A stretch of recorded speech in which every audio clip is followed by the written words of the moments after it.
In this episode, number 55, we're going to expose the many ways in which you are putting the brakes on your possible and amazing future, and we're going to explore the ease and the simplicity of your well-being.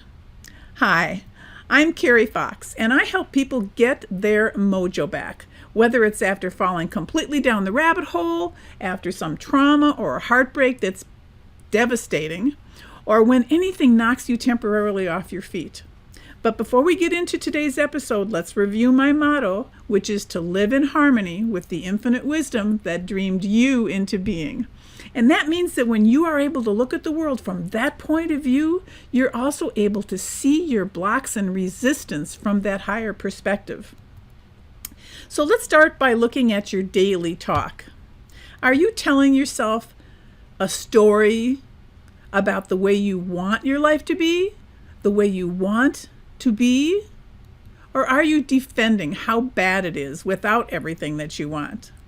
Are you looking at the problem or the solution? Because you can't have both.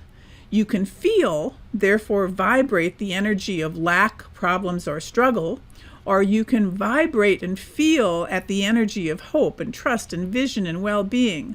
So stop playing or pleading your needy case. That is one of the ways that you are putting your brakes on. You're stopping your growth. You're stopping your wanted future, your dreams, your success, your happiness, and your well-being. So you can have the problem or you can have the solution. So start telling your solution. Many years ago, I was a newbie real estate agent where I learned one of those adages that stay with you for the rest of your life. In one of our team meetings, my manager said, "Don't come to me with the problem unless you also have a solution." And if you think about that for a moment, you will recognize the huge difference between focusing on the problem, complaining, being needy, whining, all the poor me vibrations, versus, I see this problem and this is how I think we can correct it or eliminate it.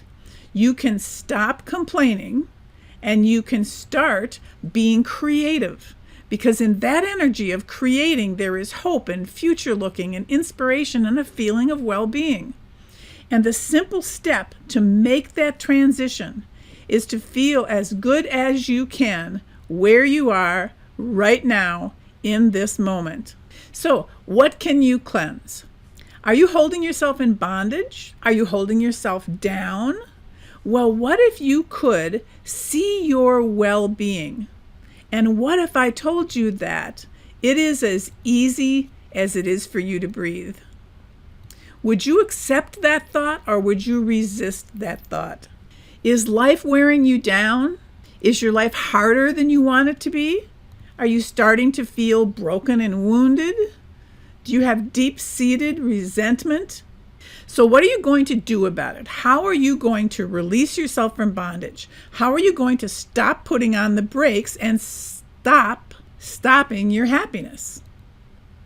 The bottom line is, to release yourself from the bondage, you have to pay attention to your feelings and to deliberately feel good, raise your vibrations, raise your visions of your future, to be able to see a path when it's placed in front of you.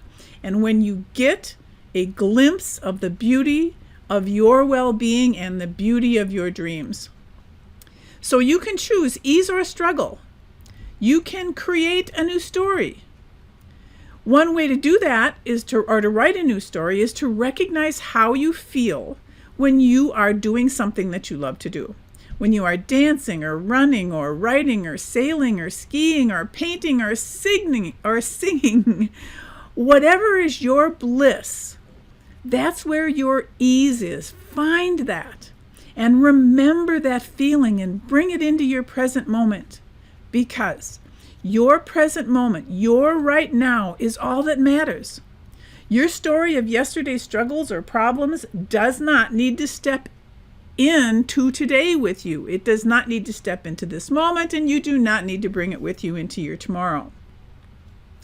Because it's much better for you to live in harmony with the infinite wisdom that dreamed you into being. You can lift your spirits by spending time in nature because she will lend you her power until you can become aware of your own. You can count your blessings, appreciate someone, create something, watch an inspirational movie, read an inspirational book, attend an inspirational event, dine with friends, have some fun, and smile. And you can give yourself a daily to-do list so that every day you spend some time dreaming and loving and feeling free and relaxing and being happy. You can do something that makes you feel happy until feeling happy becomes a habit. Or splat, oops, sorry, I landed on your wall. Hey, you want to hear my frog joke? Why are frogs so happy? Because they eat whatever bugs them. Ribbit, ribbit. And waiting for someone else to make you happy is the best way to be sad. So get your happy on. The best part about life is every morning you have a new opportunity to become a happier version of yourself. And why not today? Today is the perfect day to just be happy. Laugh. Be happy.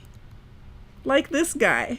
I prefer the company of happy people who are believers in magic and of magical people who are believers in happy. How's this for happy? And you know what? Happy girls are the prettiest. That's a quote from Audrey Hepburn. Now, basically, the bottom line is this.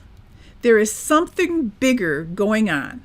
Something bigger working for you, that infinite wisdom that's trying to guide you and inspire you. It's putting opportunities in your path. You just need to take off the brakes. Stopping that inside flow inside of you. Instead, open the flow to yes. Be who you really are and train yourself to live in harmony with the infinite wisdom that dreamed you into being. Be excited, be passionate, allow abundance. Stop playing around with what you can't manage. Start playing and enjoying what you can create. Stop talking and struggling in the fight of things. Start playing. Stop putting the brakes on your future. If you are someone who's challenged by seeing the good in things, please allow you to send me a copy of my book, my ebook, which is Feel Loved, Nurtured, and Supported. It's helping you become aware of how you can view the world. You can request your copy by sending me an email at feellovedbook@harmonyenterprises.net. And I want to thank you for joining me today and taking this brief glimpse at how you might be putting the brakes on your happiness.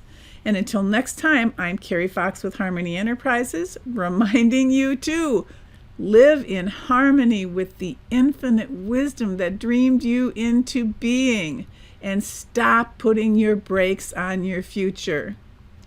And remember, when you're sick and tired of being sick and tired, it's time to get your mojo back. So, bye for now.